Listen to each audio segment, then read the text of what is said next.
tanaurat. Mengko to putuku bocah bagus Abimanyu sawise prayoga kang dadi sowanmu ana ngarepan aku padha Basuki kula Angka Wijaya. Kula tampi ngatangan kekalih pangendikanipun Kanjeng Hyang ingkang rumentah dhateng ingkang wayah. Nampi pangestunipun Kanjeng Hyang kados mboten kirang setunggal menapa. Kejawi saking menika kepareng kula ngaturaken pangabekti saya padha Hyang. Iya tak trima. Lumunturing pangastutiku tampan lolo. Katancang puceng weni mugi dadosna jimat paripih sekadarmanipun Kanjeng Hyang Abimanyu. Nala garing padha Basuki. Kula tampi mawi tangi kalih pangendikanipun Sang Tapa ingkang rumetah dhateng abdi dasat kula. Nampi pangestunipun sanget ya penemban kados pinanping kalahardan kedawi saking menika kepareng ngaturaken pangabekti kunjung ngadhap padha. Wah. Kang Garing randa mentes. Iya nala garing tak tampa nggon ngaturake pangabekti. Pangestuku tampan ana ya nala garing. Kacangcang puteng weni bahwa wonten pestaka lumeber wonten pranaja. Lumeketa warta sumarambah mateng anak simak kula tiyang wuta mboten semar menapa-menapa kejawi nami juru pangestu sumang den gawe kakung den puting medal ngajengan kula. Nyuwun paring-paring Den. Oh. Badar dadi kere. Mulane cok disengiti karo bojomu wong tekonmu kok kere. Karang arep matur apik dadi elek. Ya sementruk saanane ming aku mulane. Aku matur apik ya mangsa patuta. Ya ora ngono. Ya nek apik ya lumayan ngono. Tegese iki sembodore dadi wong tuwa. Nek ditimbali apik ki aku. Petruk padha Basuki Petruk. Pangestunipun sadya penemban. Kades mboten kirang setunggal menapa. Kejawi saking menika kepareng ngaturaken pangabekti kunjuk wonten ngandhap padha. Nun. Iya Petruk tak trima pangestuku tampan lolo. Kadancang puceng weni demawah wonten jojo dadosna caya-caya. Nun. Iki jenenge matur marem. Marem truk ning sing ngarep cilaka kuwi. Sebabe anggone aku ngono iki yo wudelmu nyangkali gegerku. Iki sing ora sing domongku. Bagong, kowe padha Besuki Bagong. Lah nggih, pangestunipun Simbah Pinujeng. Sembah pangabekti kula konjuk, Mbah. Ya tak trima Bagong. Pangestuku genti tampan ngono. Lah nggih, kacancang pucah ing wek, Terus. Nek rambut ki apa terus? Rambut ki ya nek ditembungke kawi weni. Nek ming dibasake rekmo. Nek upama rambut wis warna loro ujunge rambut wanan. Ayo rewan.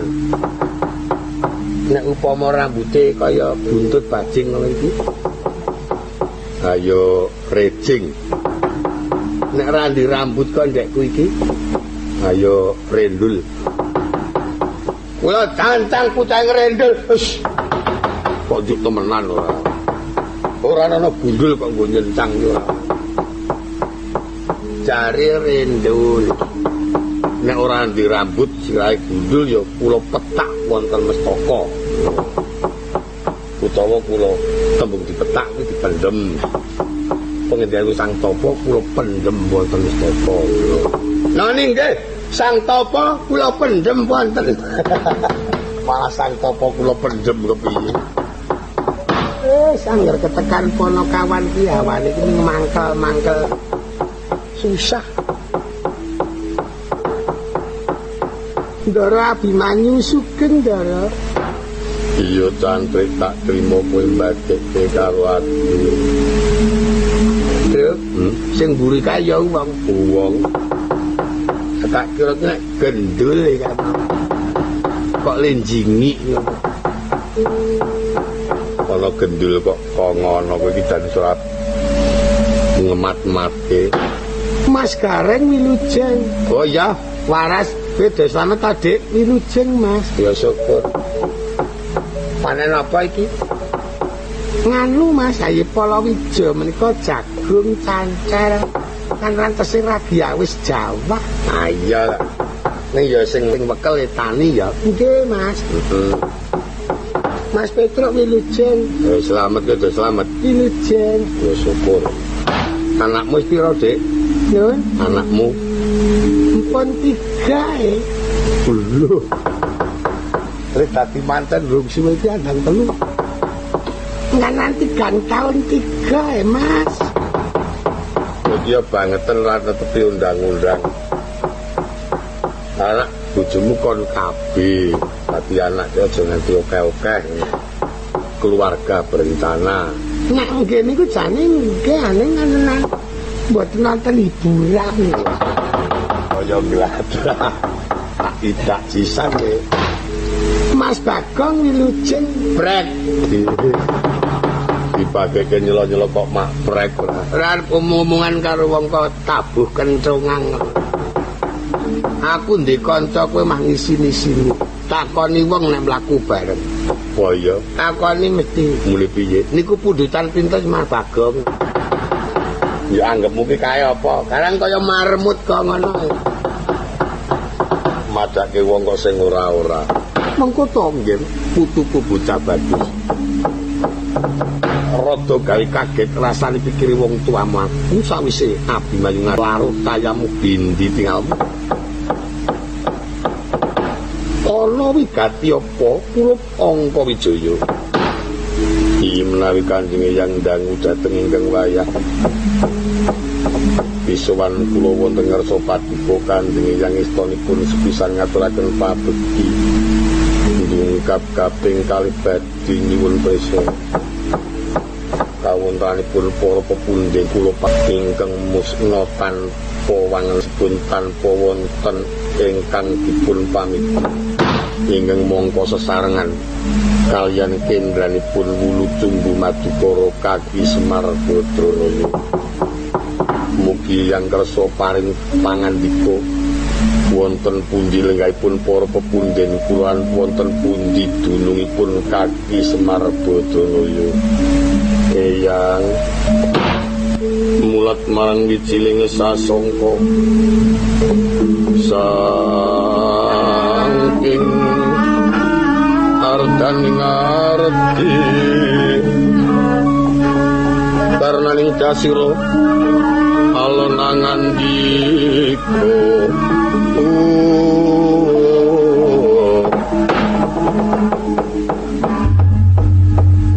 putuku nggih Abimanyu kula nuwun wonten paring pangandika. Sawise ngaturake kangkol mengkono kaya sendal mayang rasaning pamikirku banjur tak geledah ing kebatinan. Banjur tak geledah ing kebatinan. Iki pepundhenmu Ngamarta. Murtane agi ana alam prihatin. Prihatine para pepundhenmu. Iya iso seka dayaning angkara murka. Nanging aja banjur cilik atimu uwas pamikirmu. Tak kira ora dadi apa senajan to manjing prihatin besok akhir tembene bakal migunani marang para putra wayahe. Mekaten Kanjeng Hyang iya. Banjur menawa Abimanyu kepengin bakal bisa padhang pamikirmu. Saiki kowe tak percaya nglebur laku njalak peninggal njajah desa Milangkori. Menawa lakumu iku mengko bisa ketemu karo wujud pertapan aran pertapan Cemara Jajar. Ana sijining pendhita kang gentur tapane. Prayoga Abimanyu nyantrika ana kono suwita marang Sang Mahawiku. Besok akhir tembene bakal nampa pepadang ingkang calone bisa mangerti marang lenggahe para sesembahmu, iya bisa mangerti marang papan gununge Kaki Semar Badralaya. Ulup Angka Wijaya.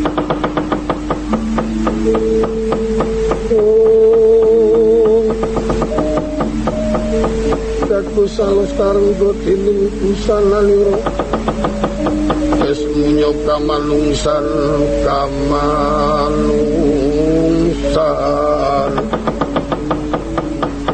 liring kang ika dikamantyan lala pongas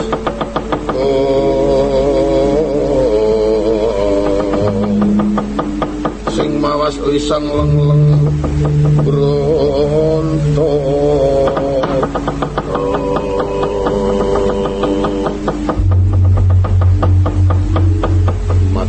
sembah nuwun sanget peparingipun yang sampun kawula tampi mugi dadosna kekanthing dasar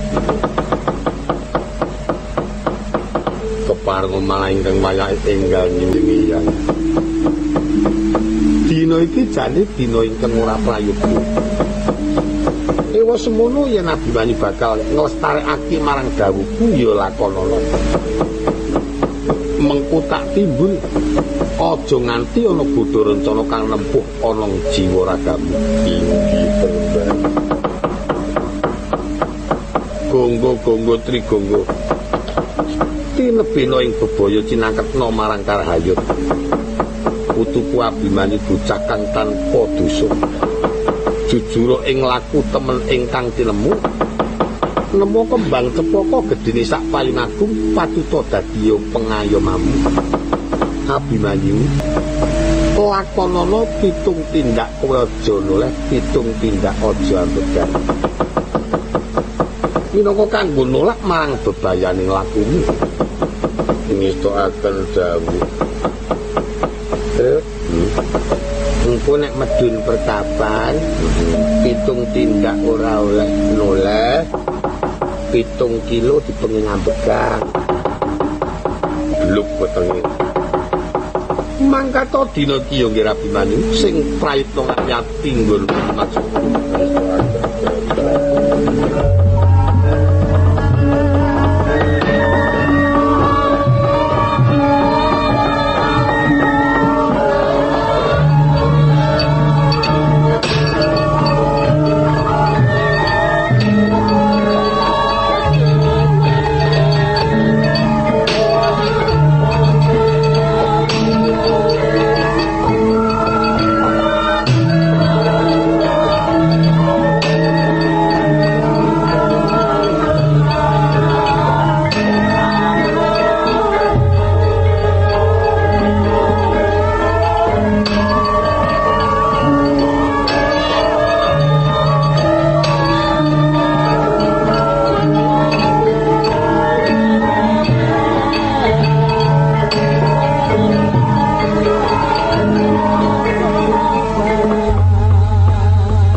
Kandeng Ndara sampun lengsar saking pisuwanan kula nggih ajeng nyuwun pamit penembane kowe ya arep mangkat nggih ya ring mangkata sing prayitna ngati-ati nggih matur nuwun ya sesuk nek ora ana alangan tak mara karo Mbah Ayumu nek ora mudhar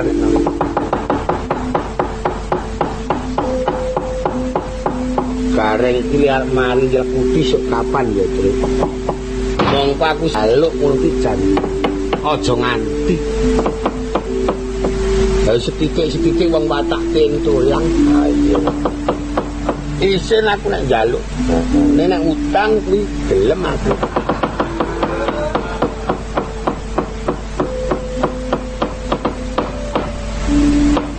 Nek perlu malah takon nyili duit jamku iki.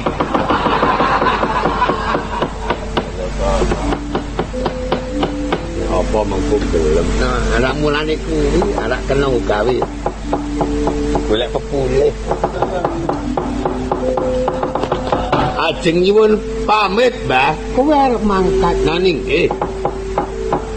Ya kono Bagong mangkato sing ati-ati. Nanging nggih, anu ajeng nyuwun tulung. Ajeng nyuwun ngampil arta. Ngampil ki maksud utang. Nek utang aku ora duwe. Nek kowe njaluk tak nehi sak pawehku. 3.000 kula nilar jam regi 7.000.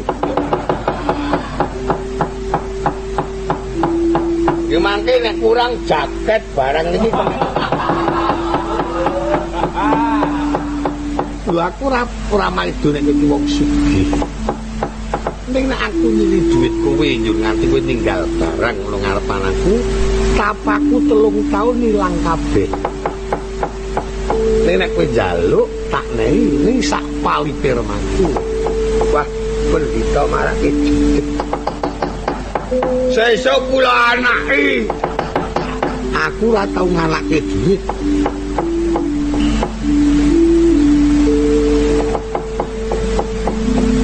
Bagong tingak-tinguk apa. Nggih pun nyuwun kene. Ning ampun omong-omong kali Petro. Yo, iki mung dinggo sangu kowe. Nanging nggih 500. Oh nggih. Nggih, matur nuwun nggih, Mbah. Yo. Gong nek aku dadi kowe tak balekke. Watak kentolan kok. Balekke yo ngemis temenan. Dia picek ra duwe. Wae kepisin prane blotok ni kentolan barang. Umpadine yo waduh ableke. Penemban, apa Petro? Ajeng nyuwun pamit. Kowe arep mangkat. Nggih. Ya wis kono mangkat ora liwat sing praitno ngati-ati. Nggih. Ning aku wis ra ndek dhuwit. Aki mboten dados napa. Yatra nggih napa? Waton wilujeng. Iya. Wis kono mangkat to. Nggih. Pun nggih, Leban. Mugi-mugi kantro manggih raharja. Iya. Tenteang. Nek kantane do jajan aku cilaka. Dek, dia ngomong. Wonten apa? Kandhane ya. Engko sore iki aku netonan anakku. Aku ora duwe duit. Aku nyilih dite ana 1000 wae. Tak tinggali petel. Kaya Bagong mau kuwi. Rande jam yo ninggal petel. Wis aja seru-seru. Nggih, matur nuwun ajeng kula nggih berubah. Nek kalih 1000 kersa mboten. Ayo mah beneran. Nggih, mangke kula jaluke kanca setri. Wong nek wandane kawula bojone ndak yo ayu. Kanten kalih 1000, Mas. Ha, syukur. Niku mangke lak ditilar, tak tinggal. Syukur nek mboten ditebus. Wis ditebus opo sapae. Ya. Nggih, kula suwun ngampil nggih berubah. Ngomongi ya gandeng papar liwat ngalas mongko nggone rumput iki tak sinyit dhisik besok tak kirim-kirime aku ora goro aku wis ya sida kekenan aku Ibu Tatantri nyilidit karo 1000 mung didudui petele lah yo kaya gelem-geleme temen ya mangka duit liadel mbako ya wis ben mengko tak ijoli. Ning tenan ta nggih? Wis aja kuat. Kawis puna dupa ratus ayo aku derek munggah selanggar pelanggaran. Maneku marang Jawata supaya bendaramu putu-putuku Pandhawa kalis ing Durjana lan enggal bisa bali marang Praja Ngamarta. Sami penemban kula derekake.